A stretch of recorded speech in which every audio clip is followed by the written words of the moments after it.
వస్తాయి. కొత్త సోర్స్ ఏం లేదు. మేజర్గా కృష్ణా నది జలాలు మహారాష్ట్ర నుంచి కర్ణాటక నుంచి బయలుదేరి ఉమ్మడి ఆంధ్రప్రదేశ్లో ఎక్కడికి వస్తాయని అంటే మహబూబ్ నగర్ జిల్లా జూరాల ప్రాజెక్టుకు వస్తాయి.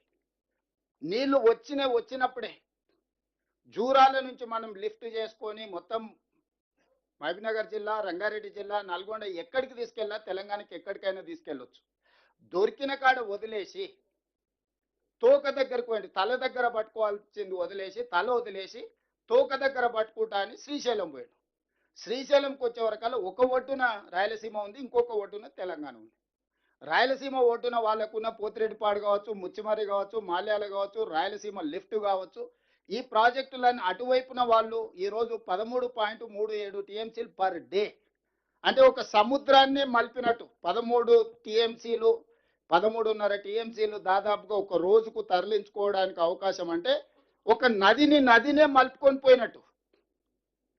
తెలంగాణ సైడ్ ఉన్న ప్రాజెక్టులన్నీ ఏంటంటే పాలమూరు రంగారెడ్డి ఎత్తిపోతలు ఒకవేళ 100% కంప్లీట్ చేస్తే 2 టీఎంసీ, కల్వకుర్తి లిఫ్ట్ ఇరిగేషన్ నాకు తెలిసి 4000 క్యూసెక్స్, అంతేనా విజయభాస్కర్?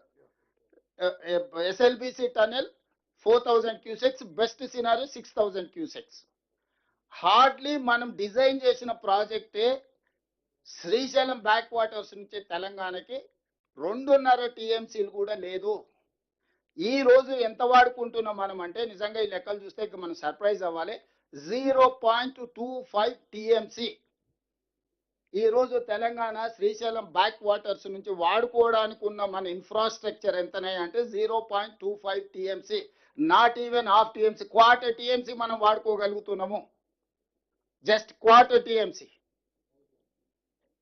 ఈరోజు పోతిరెడ్డిపాడు 8 టీఎంసీలు, మాల్యాల కావచ్చు లేకపోతే ముచ్చుమారి కావచ్చు అదొక 1 టీఎంసీ పైన, రాయలసీమ ఒక 3 టీఎంసీ పైన. ఇప్పుడు లెక్కలన్నీ ఉత్తమ్ కుమార్ రెడ్డి గారు చూపించిండ్రు. ఈరోజు రెండు వైపుల నుంచి నీటి హక్కులు అనుకో, నీటి చౌర్యం అనుకో, హక్కులు లెక్కేసినా నీ దగ్గర ఎత్తుకోవడానికి ఏంది లేదు. ఒకవేళ దొంగతనంలో పోటీ వాడదామన్నా వాడు 13.5 టీఎంసీలు రోజుకు దొంగతనం చేస్తే నీ దగ్గర 1/2 టీఎంసీ కూడా దొంగతనం చేయడానికి లేదు. దొంగతనం చేయడానికన్నా నీకు కనీసం శక్తి ఉండాలి, హక్కులు సాధించడానికన్నా శక్తి ఉండాలి. ఇవాళ చంద్రశేఖరరావు గారు జూరాల నుంచి శ్రీశైలంకు మార్చడం వల్ల 3 లిఫ్టులు కాస్త 5 లిఫ్టులు అయినాయి, 22 పంపులు కాస్త 37 పంపులు అయిపోయినాయి.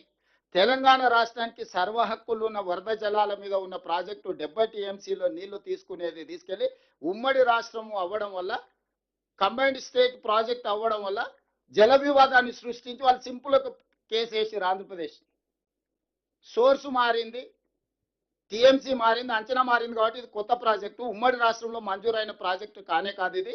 ఇప్పుడు ఇది కట్టడానికి వీలేదు, ఈ ప్రాజెక్టు నాపండి అని ఆంధ్రప్రదేశ్ కేసు వేసింది. ఆంధ్రప్రదేశ్ కేసు వేయడంతో తెలంగాణకు నోటీస్ ఇచ్చారు. అయ్యా నువ్వు శ్రీశైలం బ్యాక్ వాటర్స్లో పాలమూరు రంగారెడ్డి ఎత్తిపోతలు కడుతున్నావు అంట కదా 90 టీఎంసీతోని, ఎట్లా కడతావు నువ్వు, నీకు లేనే లేదని. వాస్తవంగా కంబైన్డ్ స్టేట్లో ఇచ్చిన ఏ ప్రాజెక్ట్ అయినా సాఫీగా జరగాలి అని పునర్విభజన చట్టంలో ఒక అంశం పొందుపరచుకోవడం జరిగింది. ప్రాజెక్ట్ వైజ్ అలొకేషన్ ఒక ఇష్యూ అయితే, కంబైన్డ్ స్టేట్లో శాంక్షన్ అయిన ప్రాజెక్టులని అబ్జెక్షన్ చెప్పడానికి వీలు లేదు అని చెప్పి కృష్ణా రివర్ మేనేజ్మెంట్ బోర్డును ఏర్పాటు చేశారు దీన్ని అమలు చేయడానికి. కృష్ణా రివర్ మేనేజ్మెంట్ బోర్డు బాధ్యత ఏంటంటే సెటిల్ అయిన వాటిని అమలు చేయడం. వాళ్ళు సెటిల్ చేసే జాబ్ వాళ్ళు కాదు, పంచాయతీ తెచ్చే పెద్ద మనిషి కాదు వాళ్ళు, పంచాయతీ తగిన వాటి మీద అమలు చేస్తారు. ఈరోజు కృష్ణా రివర్ మేనేజ్మెంట్ బోర్డు ఏమంటుంది, మీరు అపెక్స్ కౌన్సిల్లో, మీ చంద్రశేఖరరావు గారు అపెక్స్ కౌన్సిల్లో ఉమాభారతి గారు మంత్రి ఉన్నప్పుడు చంద్రబాబు నాయుడు గారు చంద్రశేఖరరావు గారు హాజరై 512 టీఎంసీ ఆంధ్రప్రదేశ్కు, 299 టీఎంసీ తెలంగాణ వాడుకుంటామని పంచాయతీ సెటిల్ చేసుకున్నారు. ఇప్పుడు కేఆర్ఎంబీగా నా బాధ్యత ఏంటంటే 512 ఆంధ్రప్రదేశ్ తీసుకుపోయేటట్టు, 299 తెలంగాణ వాడుకునేటట్టు పర్యవేక్షించడమే నా బాధ్యత. ఈ రకంగా మీరు పని చేసుకోండి తప్ప మీరు కొత్త పంచాయతీలు తీసుకొస్తే నా దగ్గర కుదరదు.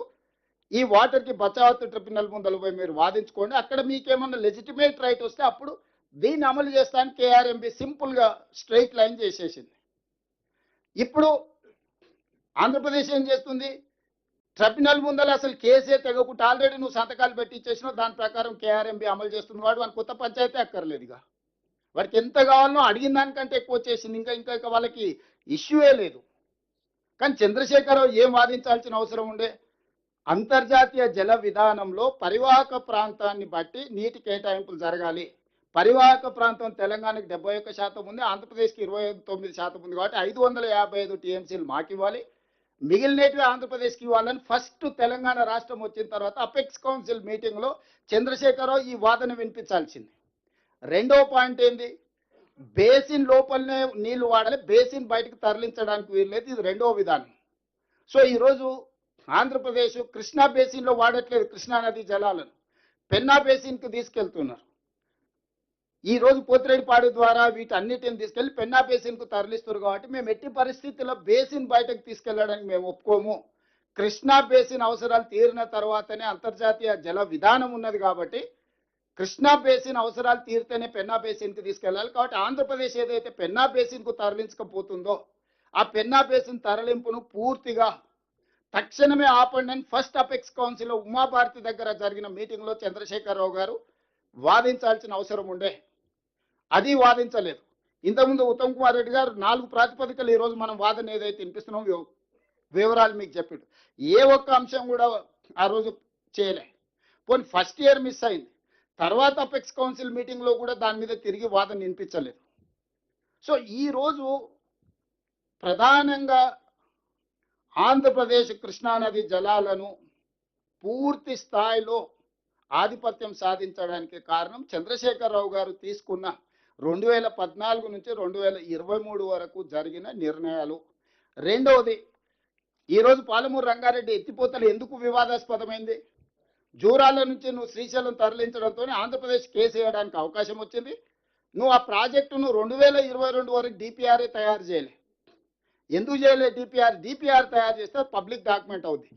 పబ్లిక్ డాక్యుమెంట్ అవుతే 32,200 కోట్ల నుంచి 75-80 వేల కోట్లకి ఎప్పుడైతే అంచనాలు పెరిగినాయో అది ప్రజలందరికీ తెలిస్తే, కాస్ట్ బెనిఫిట్ రేషియో మీద మొత్తం చర్చ జరిగితే, చంద్రశేఖరరావు లిఫ్టుల పంపుల కంపెనీ యజమాని ఏం దొంగతనం